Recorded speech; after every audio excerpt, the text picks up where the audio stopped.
welcome to all. I'm Esther Buerki, the passionate creator behind the book Living Without Fear, which has touched many lives, and the co-creator of the Amazon best-selling Inspired Journeys. If you're eager to explore a world of endless possibilities, you've come to the right place. Know someone who could use a dose of inspiration from today's episode? Feel free to share this podcast with them, and don't forget to stay updated by subscribing to my newsletter, joining me on YouTube, and if you found value in what you heard, kindly leave a brief review or rate it on your preferred podcast platform with a sprinkle of stars. Your unwavering support truly warms my heart, and I'm deeply appreciative of each and every one of you. Thank you for being here. And today I'm so excited to have Gauthier from the US with me. Michelle is a life coach who turns chaos into calm. She helps busy, overwhelmed women find peace and purpose and hosts the witty, Overwhelmed Working Woman podcast. In 2017, a single mom to 2 adopted kids, she left a 20-year corporate career to become a life coach. Since then, she's guided hundreds of women to balance careers and home life. When not coaching, Michelle enjoys cheering at her kids' sports event, sweating it out at Burn Bootcamp, organizing for fun, online shopping, and devouring self-improvement books. So welcome to the show, dear Michelle. Thank you. Thanks for having me. I'm so excited to talk to you. So let's jump to the first question, which is, what has been your turning moment in life, Michelle? Well, my turning moment, I don't know can't think of like an exact moment, but I definitely felt like my whole life I was building up to having, I guess the way I would describe it was like my ideal life. And what I thought that was going to be was to have a really great career and a husband and live in a nice house. And I always wanted to be a mom, so I wanted to have kids. And I just kept working and working and working to get that. And I got promoted and I had a really good job and I had the husband and I had a nice house and I had 2 kids. And it just didn't feel good. It didn't feel like, I don't know what I thought it was going to feel like, but it didn't feel like I thought it was going to feel like. It wasn't fulfilling. And I felt like I was kind of trapped in a situation where I had to just keep working and running and going from place to place and never really being present everywhere. And now that I am where I am now, when I look back, I realize that my whole enoughness, or like my belief that I was enough as a person, was really tied to what I did. So my job and my career and my status. And so my turning point was the point at which I thought, I don't want to do this anymore. This just doesn't feel right to me. And did you feel at that time what was missing? What was it in your head or in your heart? Yeah. Yes, I think, well, first of all, I tried to ignore it for a really long time, which I think is really common. So for anybody who's listening, if you have that little nudge, it'll just keep coming back. It just kept coming back. I also would have a lot of like lower back pain. So I think my body too was trying to tell me that something wasn't in alignment, but I just kept pushing through. But I, now I can't remember the question that you asked me in the first place. I'm sorry. Well, did you hear a voice telling you what was What was missing at that? missing? Yes, sorry, I got distracted with my own talk there. I think the part that I first knew was missing was doing something meaningful or helpful to other people. I was raised in a family where my mom is very, I mean, everyone who knows her will say she just makes you feel so good. She knows you, she sees you, she helps people. I just was raised with that as like a big priority in life. And I was working for a corporation that did really well and made lots of money and all that, but it just started to feel really empty to me. So I think the part that was missing was meaningful work. And as I went through the transition, I realized it was a meaningful life. Like work was the start of it, but I wanted the whole thing to feel like that. And then what happened, Michelle? Um, well, I would not recommend taking this route necessarily, but kind of all at once. I was really sure that I wanted to do something else, but I didn't know what it was. And then I was listening to a podcast and I heard an interview where the guest was a life coach and she was describing what she did and how she helped people. And I just had this moment of like, that's it. That's exactly what I'm supposed to do. And so I Googled best life coach and Martha Beck came up. I don't know if you've read any of her books, but she's great. And I searched her and she had a training program. And within 24 hours, I had signed up. And it was like $7,000. It wasn't like a small investment. I had signed up to start doing her training, which seemed crazy. First of all, I didn't usually make decisions that quickly. Now I would, but I didn't usually. And also, my marriage was not doing well at the time. I had two small kids and I was working more than full time at my corporate job. So the fact that I decided, hey, I'm just going to do this on the side was kind of the first step. How did you manage to do all this together? I don't know. Actually, that's not true. I do know. The main thing that I had to do, and this was a lot of work for me, and kind of the first mindset work, was to coach myself to the fact that I could do what I would call B minus work. You know, if you think of getting an A plus grade all the time, which is what I really wanted to get at all times, but being able to do B minus work at my corporate job, which was still a really good job, so that I could make space. And I also would study after my kids went to bed, and I had practice clients and I would try to see them like over lunchtime, which in that job, I really didn't get lunchtime, but I just kind of made it work so that I could test it out to see, is this really what I want to do? Hmm. And what attracted you by Martha Beck? What values or message or what was it Yeah. captive thing? The thing that made me really interested in her is she's from the US. She studied and has her PhD in Eastern philosophy and medicine. So it was just a completely different way of looking at life. So she's very into like the spiritual world and the idea that my life was all about do you talk about like masculine and feminine energy on your podcast? So it was all about like the striving and the getting and whatever. And she was much more about like the sitting and the receiving and like understanding that the world is the universe is bringing you what you want. You just have to ask for it. So everything that she was talking about really resonated with me on a level that it's like I always kind of knew that was there, but I had never taken the time to investigate it. So I loved that. And what did you learn as spiritual practices or mindset, or what was Yeah. totally new for you?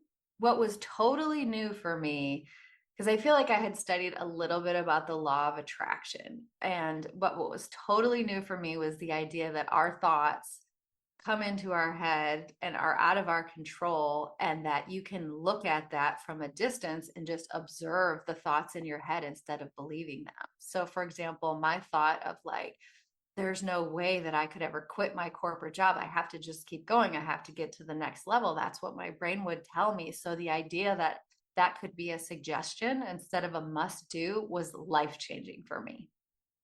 Hmm. And what else did you discover at that time?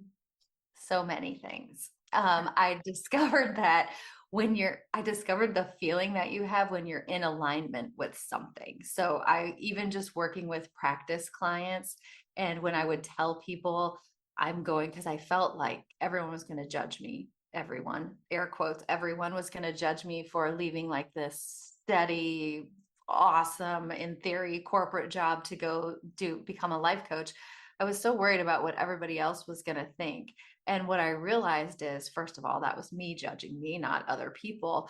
But when I was doing that and telling people I was going to become a life coach, everyone was like, "Oh, you've been my life coach for my whole life." Like one of my coworkers called me her life coach all the time. So I feel I was I was meant to do it. And as soon as I started doing it and I would coach clients and help them, I would hang up and just have this satisfaction, like this feeling in my body of like that I was in alignment with what I'm meant to do. And I still get it. I'm sure you know this feeling as well. Mm.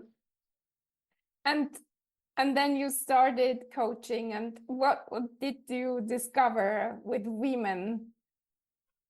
Yeah.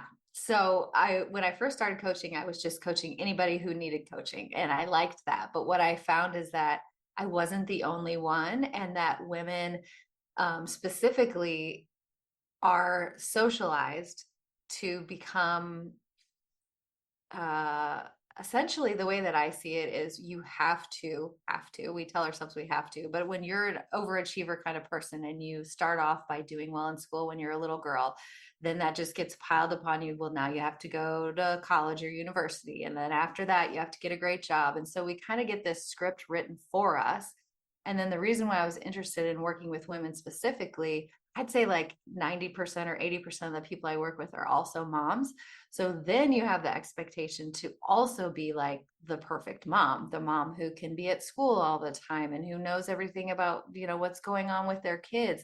And so it seemed to me like women were just accepting this, like I had been. And so I loved working with them and just asking them to question that. Because if that's what someone really wants, then great, they should do it. But it seemed like most people were doing this without even investigating it. Mm. And what do you see that what's the issue beyond all this? Is it, I think I had I didn't have a working mom. And for me, it was clear I want to be working. I want to have a good job. I want to excel my father and everything. And what do you see? Where does it come from that we want to have all women? Yeah, I do think it's interesting. I had the exact same situation, by the way. It was like I appreciated that I had a stay-at-home mom and I wanted to be my dad. But I also wanted to be my mom, so it's so confusing. I think that right now we're at a special time in history of women where we have the opportunity to do both of those things, like to be our dad and to be our mom. And I think the part that we're missing is that like those two traditional roles are two full-time jobs. And so when we put them together, we give ourselves maybe two and a half full-time jobs. And then the part that we haven't had a lot of practice yet, I think it'll take generations, is figuring out, wait, I can't actually do that. So I'm going to have to back down somewhere or drive myself crazy, which is what I was doing. Hmm. Well, I was trying with the father of my two kids. I tried to work more and he less so he could take care of the children. But when I normally came home on Friday, he was so exhausted. Kids were crying. He was totally exhausted. So we changed again the model. How did Okay. you how did you do it? I mean, did you Oh my gosh. share workloads? Not too much because my ex-husband was he's a physician, and so he worked a ton of hours. So when he was home, he was really helpful and he was and is a really good dad, but he just wasn't there that much because he too had a very demanding job, his more so than mine. Mine had more flexibility than his. So we had a nanny always when our kids were little. And at one point, it was summer. Summer was always, I think, the hardest because during the school year, the kids would just, go to school and you'd get a babysitter on either side. But during the summer, I just remember thinking, what have we done here? I am sitting here at my desk working on something I don't want to work on, and I'm paying someone a lot of money to have fun with my children. Like, what has happened here? That was definitely one of the turning point moments. And not to jump ahead too far, but a couple summers ago, I've been a life coach now for about 6 years. And a couple summers ago, I just decided I'm not going to work it all on Tuesdays. And every Tuesday, we're going to do an adventure. And we're going to do an adventure in our own town. And we're going to look for things. I grew up here. So you'd think, oh, I've been everywhere. But no, it's not true. And we had so much fun doing that. And it was like the full circle moment of this is what I wanted to do. I love to work. So I never wanted to just stay home. I know some people do. I've got no problem with that. My mom was that way, but I really love to work. So for me, just finding that balance of being able to do that on Tuesdays and then the rest of the days working reasonable hours and, being able to spend time with them, it just felt really, really good. Oh, I love that. And what else would you recommend to do to other moms and Yeah. working women? Yeah. So the first thing that I would say is to just take a real assessment and think about where you are right now and think about if you feel like that is what you really want to be doing. And a lot of times I think we just keep going without thinking about it. So even evaluating that and thinking about where those values came from. And if you want to keep those values, because I'm sure you already know this, but studies show that by age 7, we have a lot of our thoughts programmed into our heads. And some of those are great. I like some of the ones I got before I was 7, but some of them weren't great. And so taking the time to see what was my family like, how was I raised, what were the expectations put upon me? And then the big question is, do I want to keep those? And I decided I did not want to keep those. So I would definitely recommend that. And if you feel that little nudge or that calling that you feel like you're not in the right place, it's true. Trust your intuition. Over time, at this point, I've had hundreds of clients. And one of the exercises I do with every client is helping them tune into their gut instinct or their intuition. And I've never found someone whose gut is wrong or doesn't work. The problem is like, we don't want to listen to it, right? So my body and my brain were telling me for a long time, this is not the right thing for you. The other thing about that is my corporate job, I worked there for a long time, almost 20 years. And I would say for like 15 of those years, I would have said I really liked it. And it was fulfilling for me and it was what I needed at the time. So it's not like, oh, I made this mistake and I did this mistake for 20 years. It was great. I enjoyed it. I met tons of great people. I had lots of experience. But then when you get to the place where it doesn't feel aligned with you anymore, it's okay to switch. It doesn't matter how old you are. It doesn't matter how long you've been there. It doesn't matter if you have no experience in doing something else. Just listen to your intuition and start learning about anything that you find interesting. For example, if you're called to mindfulness, spirituality, or even a certain career. Like I had a client who worked in finance and she was really passionate about interior design. Just go take a class on it. Just see what's out there. So follow what feels interesting and fun instead of following what you feel like you should do. And what you observe when this gut feeling is speaking or this little voice in the head is speaking, but you're not listening, what do you see? Is it often that bodies are reacting? Absolutely. Yes. In my experience, in my opinion, our mind tries to tell us. And then when we ignore our mind, then our body follows up. So I have seen, I'm sure you have too, I've seen so many examples of women who will get physically sick or have certain pains or like an all over exhaustion type situation. And it's usually because something is just out of alignment. And Michelle, now you have the knowledge, what's your purpose and everything. If you can turn you can't, but if you would turn your life back, how would you restart? How far are we turning back? To the moment where you had your career, your kids. Yeah. I mean, how can you find a way between working or having your career and having kids? And yeah, there aren't many solutions, or are there? No, and honestly, if I had a chance to turn it back, I would just do it all over again because for me personally, that is what I needed to grow. It was like I had to get to the point, and I don't think I got to telling you this part of the story, but eventually I thought, okay, I don't want to do this job anymore. I want to become a life coach. I'm afraid to do that for many reasons. And at the time, my husband and I were having a really hard time and we're probably going to get divorced. So, all in the space of 1 month, I quit my job, fully started my own business. My ex-husband and I separated and eventually got divorced. We sold our house that we lived in. I moved into another house, which we ended up renovating. It was like a fixer upper. So renovated a house and then got a puppy all at the same time.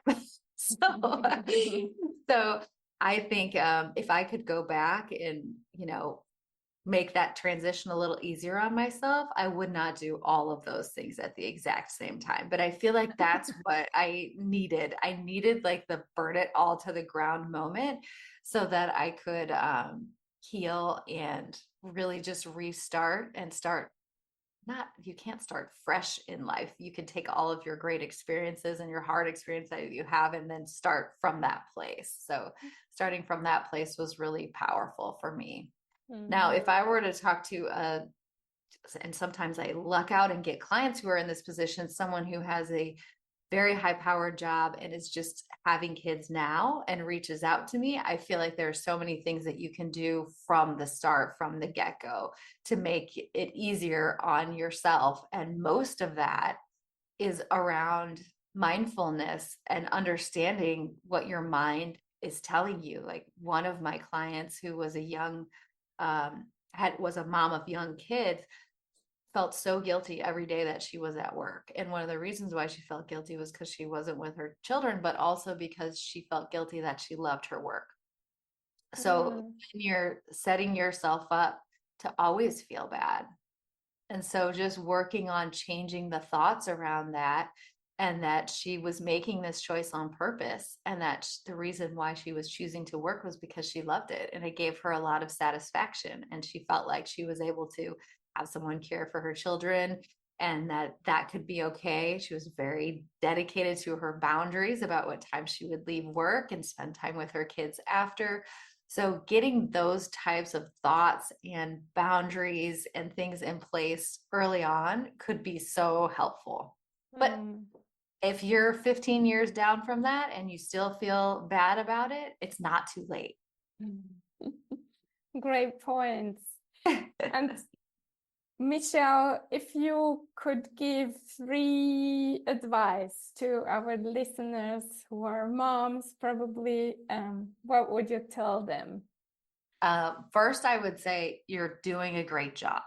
Everybody always thinks that they're messing it up. And I feel like anyone who's worried about, or like a person who would listen to this podcast, you're doing a great job. You're really trying your best, even if you're struggling right now or whatever, and that it's always helpful to look at what is going right in your life instead of what is going wrong. So that is the very first thing. The second thing is, and I already have said this, I think twice on the podcast, but it's never too late. So if there's something that you want to change about your life and you look back and think, oh, 15 years ago, I wish I wouldn't have become a lawyer. I wish I would have, I don't know, become an artist instead or whatever it is. Sometimes our brain tells us that we made the wrong choice and that it's over. It's not over. You can still do that. So I would say keep your mind open to that. And then third, I think if I could give everyone in the world a gift, it would be the gift of understanding that your mindset, the thoughts that you have in your head are optional and that you can choose to believe them or not, but that those thoughts that you're having are always creating the results that you get. So when I was telling myself, I have to work so hard, I have to get promoted, I'm not able to spend time with my kids, I feel overwhelmed and terrible all the time, that is exactly the results that I created in my life. And when I was able to think, I'm going to give this new career a try. I'm just going to see how this goes. I'm going to move in a different direction. Then I got myself unstuck and was able to just gently start working on something else. Wonderful. So thank you so much, Michelle, for sharing your story and your knowledge with our audience. Yes, thank you. And thanks for having this podcast. I love it. I love that, each time people hear from you, they can just open their mind to some new possibility. Thank you. And thank you, dear listener, for spending your precious time with us today. And in case you feel worthless and nobody seems to like you, we tell you, you're amazing. We love you, and you are a gift to everyone who crosses your path. And please tell yourself these sentences over and over again. Have an amazing day, and talk to you next week.